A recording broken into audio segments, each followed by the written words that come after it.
Ed here with a Digital Digest, and today I wanted to share a quick unboxing and first look at the Google Home. This is a voice-activated speaker by Google, part of Google's hardware push between the revision of Chrome, getting that Ultra version with 4K UHD, as well as their new routers.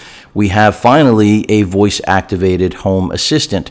So taking the power harnessed by Google and the Google Now experience and throwing it into a device with a speaker on board, really taking Amazon's Alexa, their Echo line head on, and realizing that Amazon has had great success with a product that really Google should have been out in front of rather than behind and playing catch up. This is no different than the ability that Amazon had to take Android-based tablets in the form of their Kindle brand and outsell Google when, again, Google was creating the software, so it just seemed like a no-brainer. But with all that out of the way, $130 gets you this offering if you're already invested in Amazon's ecosystem of, home automation and talking to inanimate objects like this. Then you probably want to stick with what Amazon has to offer. However, if you're like me and you didn't bite on the Amazon version because you knew better things would come,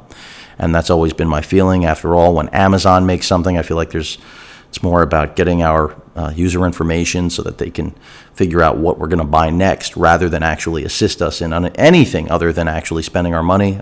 But that's a whole nother topic for another time.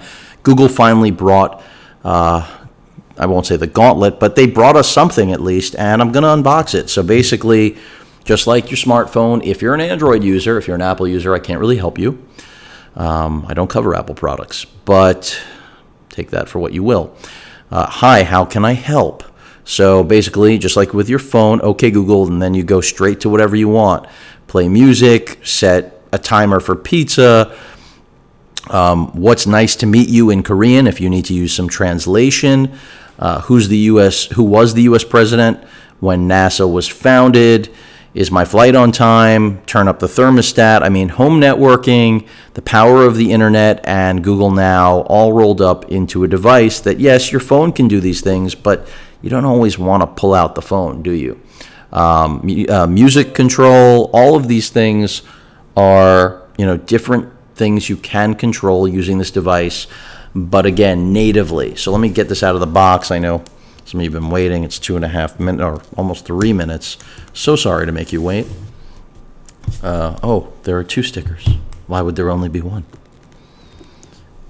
And they do brag a little bit about, before I get it out of there, the high excursion speaker delivers clear highs and rich bass for hi-fi sound. And it does have dual band 2.45 gigahertz Wi-Fi support. That's definitely good for streaming purposes. It needs it, so I'm not shocked.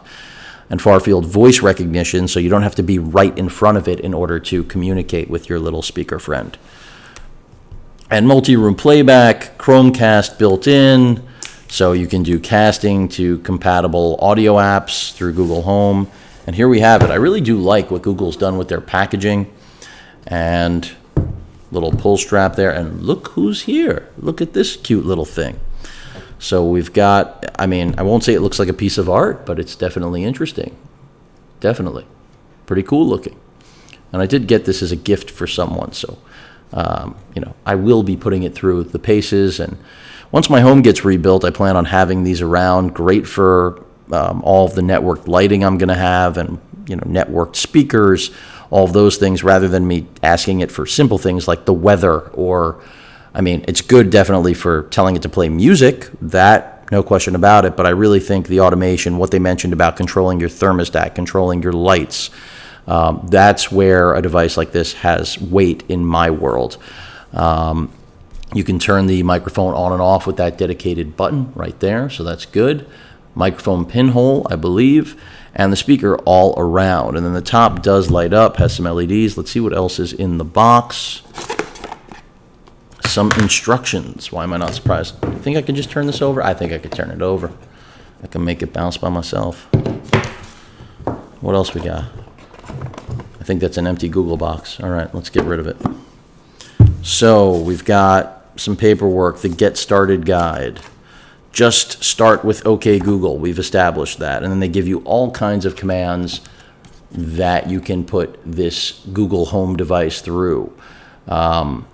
Basically anything. Again, you might think of it as, well, I can just do this with my phone. Yeah, the idea is to have a dedicated device so your phone isn't always having to be there, and it's hands-free and can be used at distance, at least based on marketing, so you don't even have to be right in front of this thing. And look at how small it is. I mean, it is, in my best way of putting it, it's not obtrusive, and I like the design, even though I'm not a big fan of white, generally speaking. Don't read into that.